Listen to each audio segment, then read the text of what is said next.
Salut et bienvenue dans la Minute de Gloire, le programme qui met en avant des personnages a priori insignifiants, mais qui en fait ne le sont pas.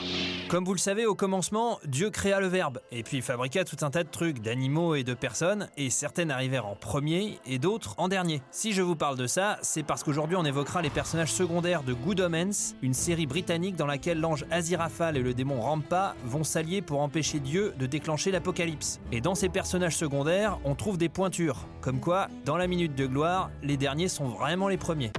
La série met en scène Anathème Bidule. Anathème Bidule, c'est un vieux nom de famille. Anathème Bidule, c'est l'arrière petite-fille de la toute dernière sorcière d'Angleterre, Agnès Barge, qui apparaît également dans la série.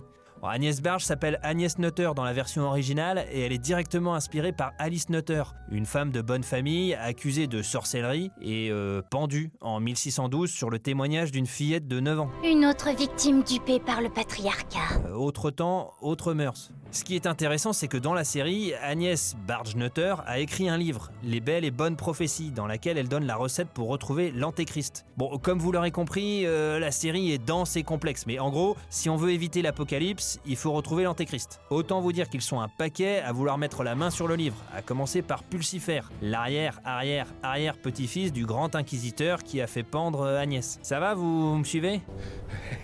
Je te demande pardon, tu disais... Or, il se trouve que le livre, c'est précisément sa petite fille, Anathème Bidule, qui l'a. Ce qui fait qu'elle va avoir un rôle quand même important, en ayant la bonne idée de l'oublier dans la voiture d'Aziraphale, lequel va s'en servir pour se mettre sur la piste d'Adam, l'antéchrist en question. Ah, comme quoi, les tourderies, ça a quand même du bon. As-tu utilisé ton pendule? Ouais, non, les pendules, ça marche pas pour retrouver les bouquins oubliés dans les voitures. Bon, comme vous êtes gentil et mignon, je vous propose qu'on s'intéresse à 3 autres personnages secondaires, qui sont tout aussi gentils et mignons que vous, à la différence près qu'ils vont sauver le monde. Peut-être que vous aussi, vous avez sauvé le monde. Enfin, cela dit, je pérore, mais j'en sais rien. Ces 3 personnages, ce sont les 3 amis d'Adam. Ah oui, parce qu'il faut que je vous dise, l'antéchrist que tout le monde cherche, c'est un enfant d'une dizaine d'années qui s'appelle Adam. Et Adam, il a donc 3 amis. Pour éviter l'apocalypse, Good Omens, c'est une comédie, hein, donc vous vous doutez bien qu'à la fin, c'est pas la fin du monde et des plans désolés de la Terre dévastée. Non, c'est pas ça, donc... Ouais, donc je disais, pour éviter l'apocalypse, il va falloir se battre contre les 4 cavaliers de l'apocalypse, dont je ne vous donne pas les noms pour pas trop vous spoiler, mais qui sont solides niveau méchanceté. Va jouer avec tes poupées et laisse les hommes travailler. Et ces 3 bouts de choux adorables, qui n'ont même pas eu le loisir d'être prénommés, ce sont eux qui vont trouver la manière de combattre les 10 cavaliers. Je lutte au quotidien contre le sexisme ordinaire.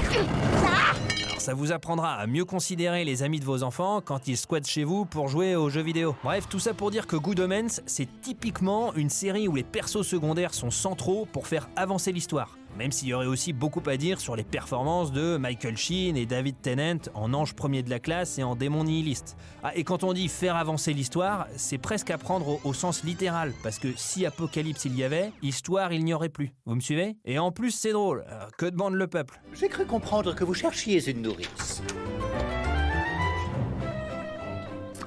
J'ai entendu dire que vous cherchiez un jardinier.